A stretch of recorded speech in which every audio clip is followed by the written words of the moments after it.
Here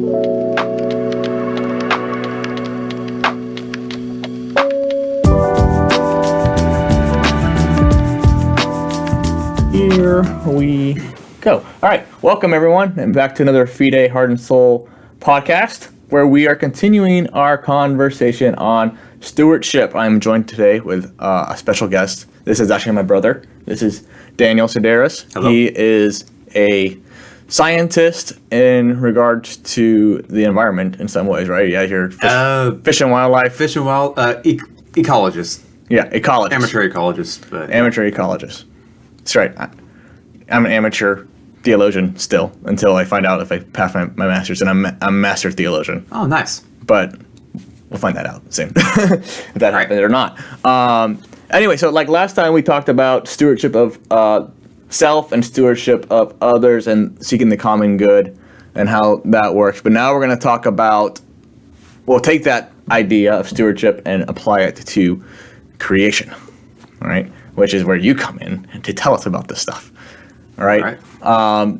So last time when we were talking about stewardship, we were saying stewardship is recognizing that everything belongs to God, really. Yes. I mean, that's the basis of stewardship. So what does it mean to be a steward of creation? Steward creation. So, obviously, in the... Oh, come a little closer to the mic, by the way. There you go. All right. So, obviously, stewardship in the classical sense is someone who takes care of a estate or a kingdom or something like that. Like if you watch Lord of the Rings, the steward of Gondor. Yeah. Yeah. Yeah, so we're going Aragorn's rightful throne, but he takes it out. Yeah, Okay. we know the story. Okay, just want to make sure.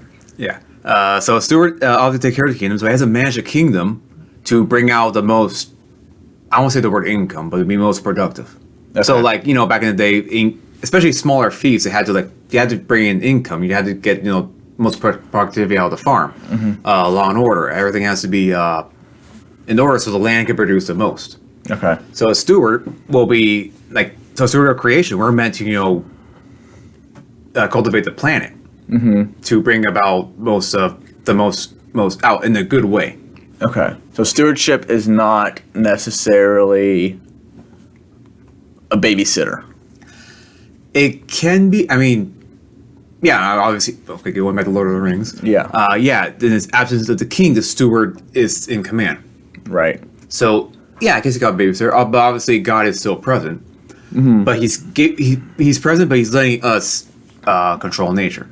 Right. So in that sense, we're saying that God's creation, though he created it, he owns it. All right. He's not making us babysitters in the sense of like, come and leave. Right. It's like, this is yours. Yes. To take care of for me.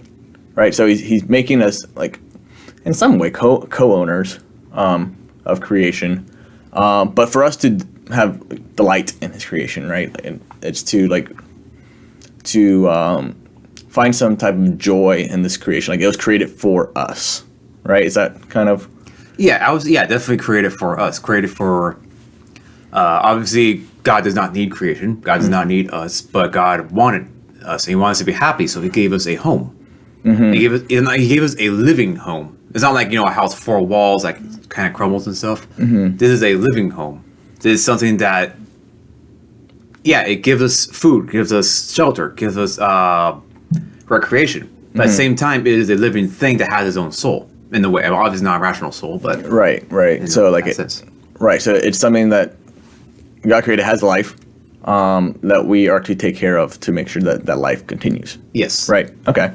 Not only continue, but to get the full out of it. Right. Because I mean, when God creates, He says, obviously He tells us to be fruitful and multiply, but also He makes the earth abundant. Right. Like yes, the earth is created for us, and therefore, how God created, we can't, I think in modern society we have this idea that a fear of scarcity, a fear that we're going to run out of materials. And we forget that God designed the world in a way for us to live off of it, right? That it actually is abundant. It actually can support. It can support. Obviously, we No, we're a fallen race, so we lack the knowledge. We don't know what we can use, how much we should how much we should use. We use things in inappropriate ways. For example, a forest. A forest is very productive. You can actually manage a forest in a way to get more species, healthier soil for healthier trees, straighter trees, healthier plants.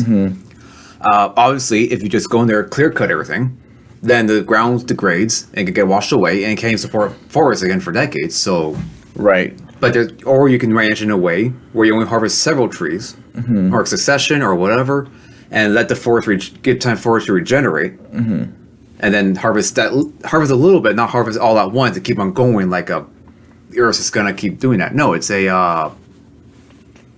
it's very productive, but we have to know and How not that works. Yeah, exercise patience, exercise restraint in that respect. Right, and that's why it's so important that we a couple weeks or a couple of lessons ago, we did talk about virtue and developing that habit of doing the good, right? A habit of doing good. And that's so important with stewardship, especially in the environment. Like you were saying, like, yes, all this is abundant. We can all like live off the land, but we can't abuse it. Yes. And that's when scarcity comes in. Like if like we've talked about this before as in our family conversations, but about like the bison, right? Yes. In Yellowstone, Yellowstone has like pretty much the only place with bison now. But it was bisons were all over the world before, right? the United States. United States, sorry. Right. United States, the bison are all over the United States. But out of greed, we mismanaged the bison. Mismanaged the bison, mismanaged the killed land. them off. Yeah. Right? So, like, we can see an example of that. Like, how, Here we had the land. We had a ecosystem that could have supported 20 million bison, plus the wild horses, plus the wild deer, plus Native Americans. So that was a really productive ecosystem there. And instead, we wiped it out. Try to put our crops in there, our cattle in there. Trying to manage it by the way the Europeans manage it. And now we have basically the whole area that's becoming arified. You can just move your chair forward. Yeah. That way you can sit back and still talk. Becoming a very arid, like a desert almost. Okay. So that kind of leads. Sorry, we have a time limit, so I try to like keep things moving. Got it. So if I cut you off, it's not because I'm not interested in what you're saying. It's because I have to try to keep things under 30 minutes, which never happens. It always ends up about 45 or an hour, but it's okay. We'll make it happen. But so just going off of that, we're talking about the animals. God gives us the authority through our stewardship, all right, to have dominion over the animals. Yes. What does that actually mean? What does that mean to have dominion over the animals? Dominion. And also he has with the animals, he in some way also gives a dominion over the plants as well. All living creatures that are living organisms. Right. So what does it mean to be a steward or have dominion over animals? And I think dominion, obviously dominion, in some respects has like a negative comment. Right, it's like dominate. Dominate. Yeah, dominate. Obviously, we had dictators in our human history, so we have a bad association with dominion. But correct me if I'm wrong, but Adam had perfect dominion.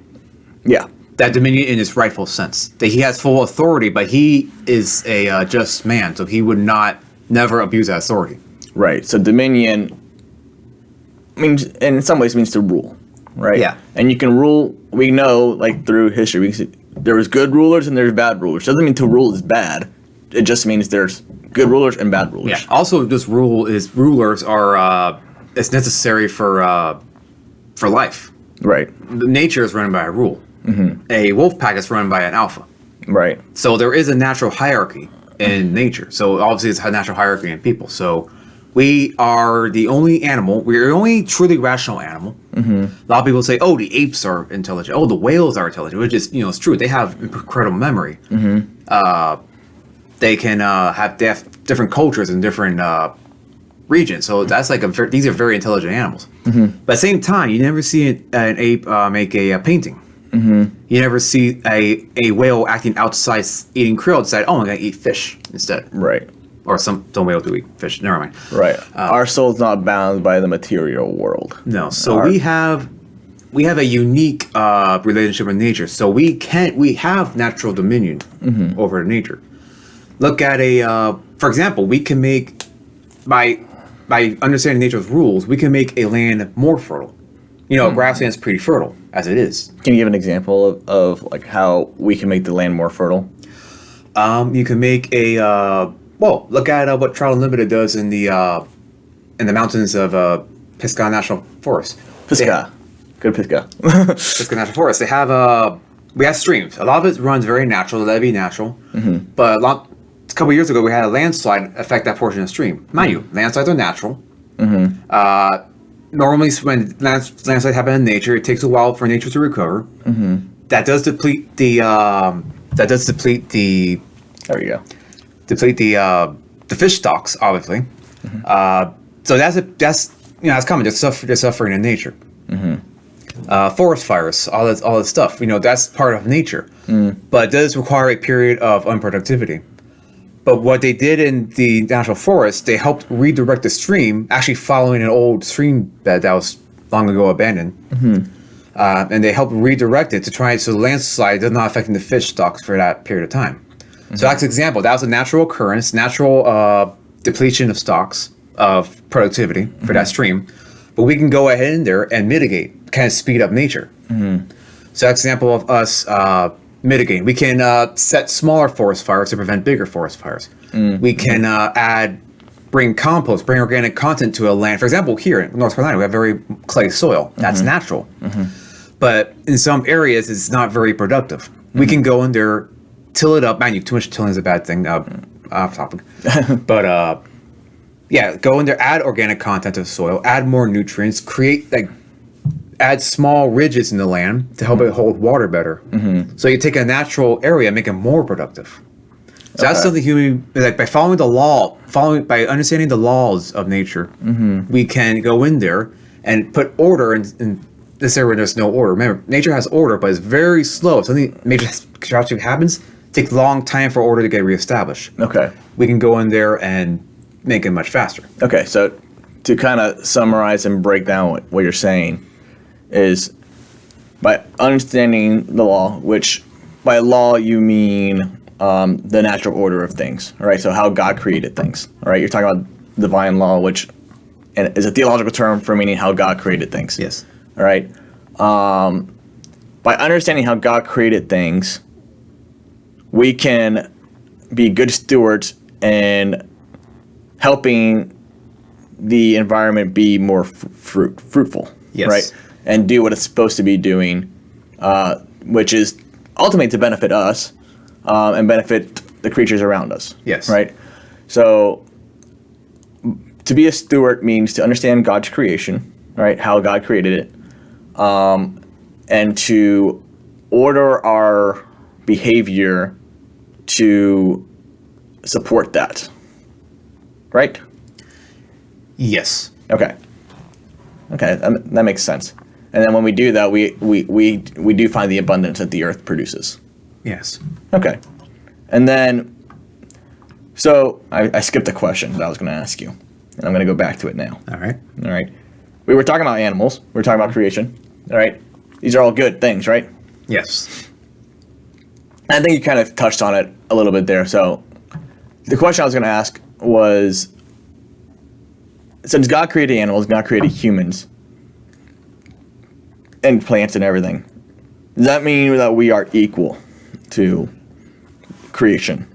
As far as the body goes, we are equal. Obviously, we have the same weaknesses that animals have. We can get sick. We can drown. We can, can't survive a certain fall.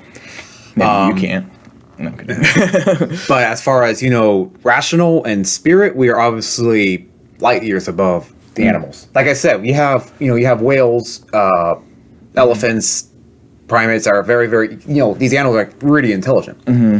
But at the same time, they can't act outside of nature. We're the only animal that can act outside nature. Because we can conceptualize. We can perceive and know things that are not material. Yeah. Right? Well, I mean, Like we can know justice, we can know love, we can know truth, we can know beauty, which are things that are not material, which goes beyond the material world that animals are bound to.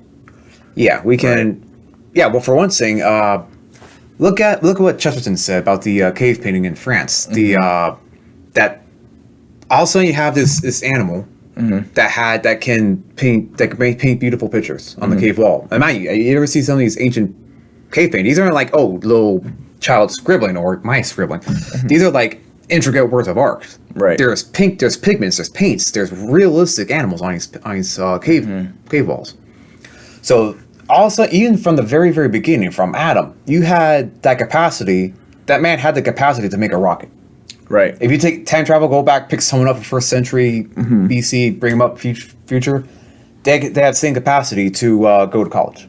Right. So there was no development of that part of the. Right. There's no like evolution. I mean, you can gain more knowledge as you go on, but it's not like, oh, I didn't have that capability from the beginning. The human beings as a race did not have the capability. No. We were different in kind than what Chesterton says. So we are different from nature and kind. I mean, look at prehistory. We have all these dinosaurs. We have all these ancient creatures. We had no indication of civilization. All of a sudden, boom, civilization. We have, look at these cameras. Look at this table. Yeah, in the span of Earth's history, all of a sudden, everything, all these things are coming into being.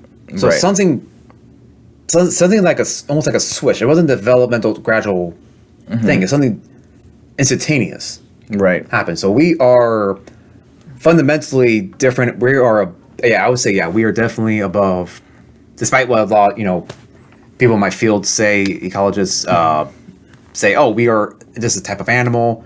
Animals have equal rights to people. No, we have obviously more rights than animals do. Right. Even in the animal kingdom. I mean, the animal has more rights, has more authority than the plant. And the predator has more authority than the prey. Right.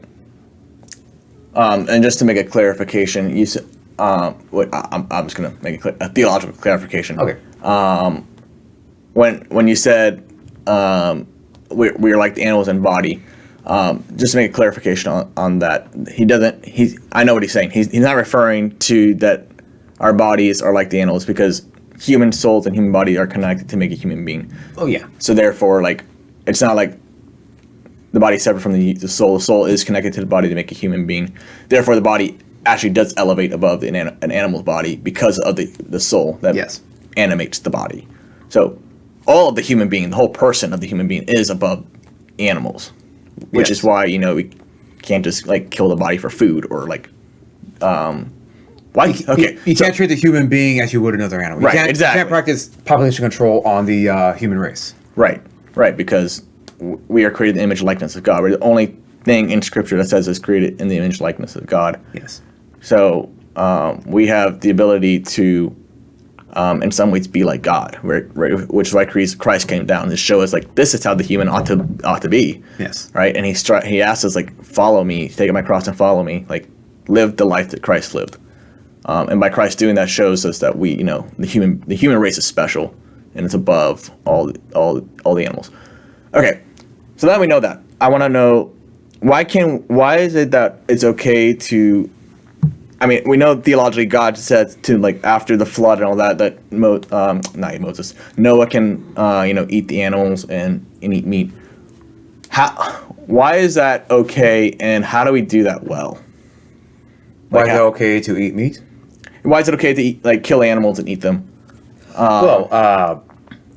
Sorry, this is a question I did not have on there. So okay, this is well, I mean, if you look at nature, you see natural predation. Animals eat other animals, so predation is something in nature, something that God created. Why is it okay? Can't come me off guard there. I mean, obviously, you have to ask any secular biologist, he would say, "Oh, that's just natural order. That's just part of natural selection. That's part of pain." And eventually, like you met, for example, now we have some scientists culturing meat, so we don't have to kill an animal, which I don't really agree with. But trying to get rid of the pain factor. Oh, we can evolve away from the predation part. No. Meat is, for one thing, our bodies require meat. We are omnivores by nature.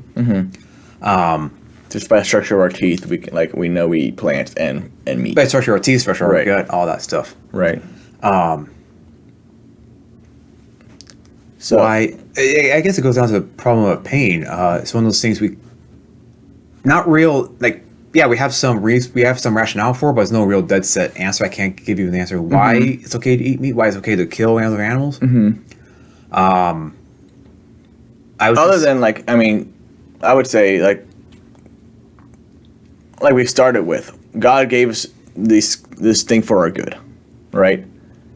To abuse it would be to mistreat it and not treat it well, right? Yes. By giving us the animals, he gave us an ability to survive and to live. But that doesn't mean we mistreat the animal by killing it. It means that we're actually using the animal, and when we consume it, we actually elevate the animal into our bodies, right? The animal is now fulfilling part of how God created it, right? I guess you could call it elevation. Sorry. Have you read the Space Trilogy yet? I have read one book of it, and maybe some of our listeners have, but I don't know. Yeah, if you read Paralandra and later that Hideous Strengths, you see examples of. I mean, obviously, you go to Paralandra, it's a paradise state. So the people there have a unique relationship with the animals. The animals actually respond to their will. It's like they elevate the animals by they have almost like a Disney princess relationship with the animals. Like they can talk to them, and obviously not rational, but like they can they're tame. They come up to you. You can pet them. You can have them do tasks. Right. When Ransom came back to Earth after going to Paralandra, he was affected by that state. So he had a little bit of authority. So like he had a tame bear walking through his house. The mice were fulfilling the role, eating the crumbs in the house. So there's we have an ability to raise up the animals. Look at a pet dog. In the wild, a wolf and man are natural enemies. But in that state, that dog can save your baby from a wild dog. Right. Even cats are naturally solitary animals. They want anything to do with people. But for reason from a kitten, you elevate that cat. The point is that cat is now like. I've seen examples of some cats, saving babies. Like they see a baby walking to the ledge and they pull the baby back. So yeah, we have a capacity to raise an animal either by eating it or by using it as a domestic animal, as a guard animal or a herding animal. But in some ways, fulfilling what God created them for. Yes. Right. So by doing that, I'm doing it well. I mean, that's the main thing. Obviously,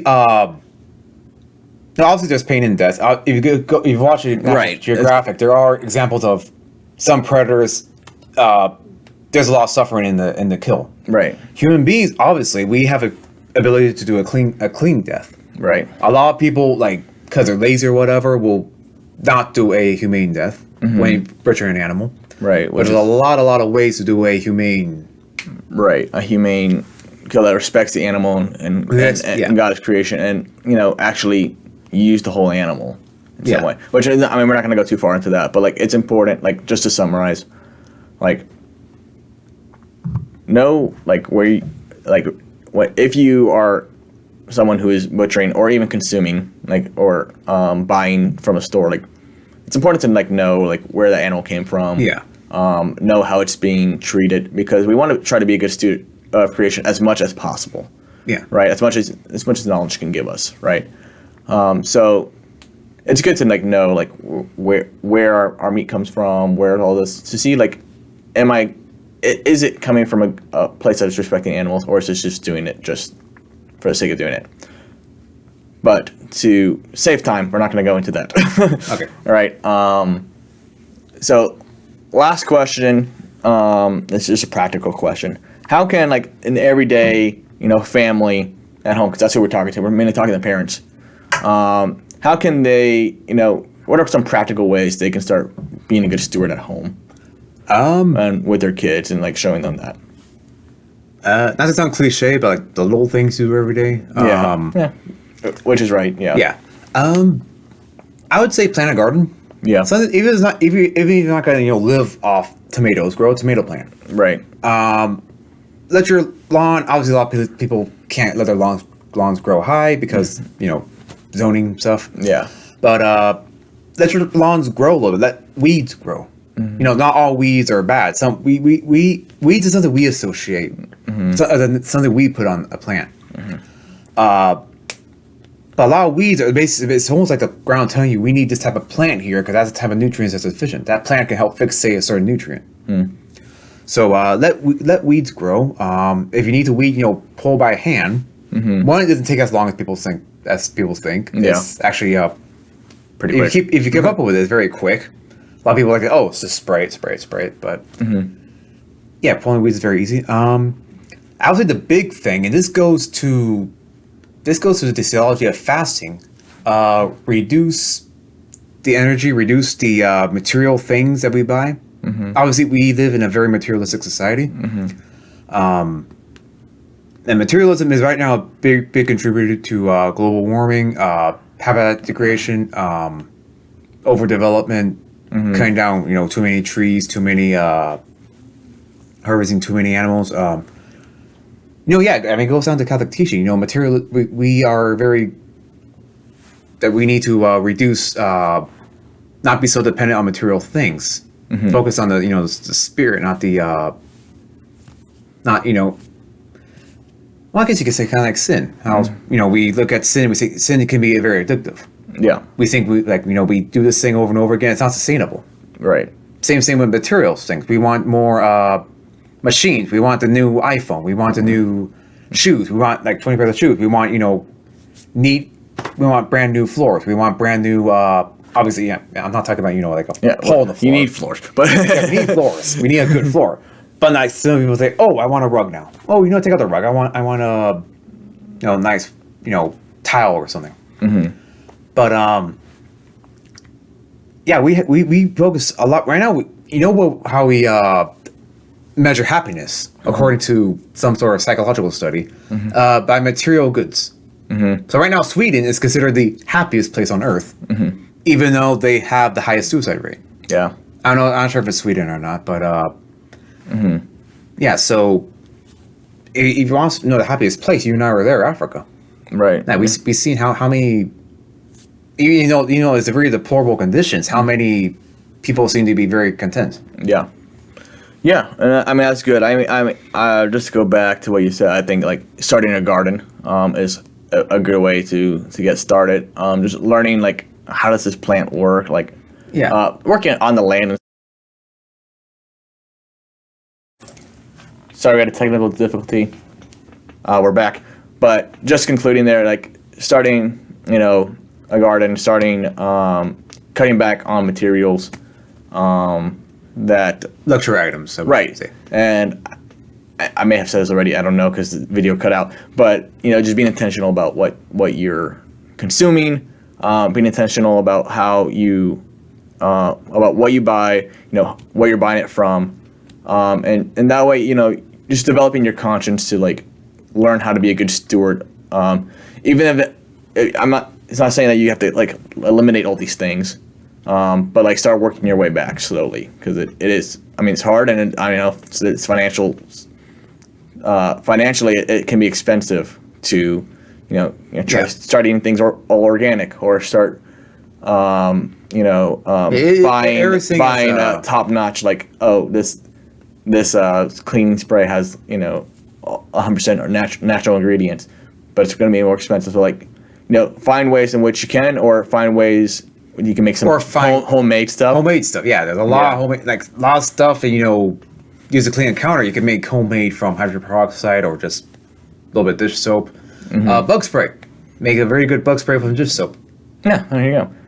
My wife actually made a cleaning product out of orange peels. Oh, there you go. So there's things you can do that you can be intentional, but I would say the main thing is just be intentional.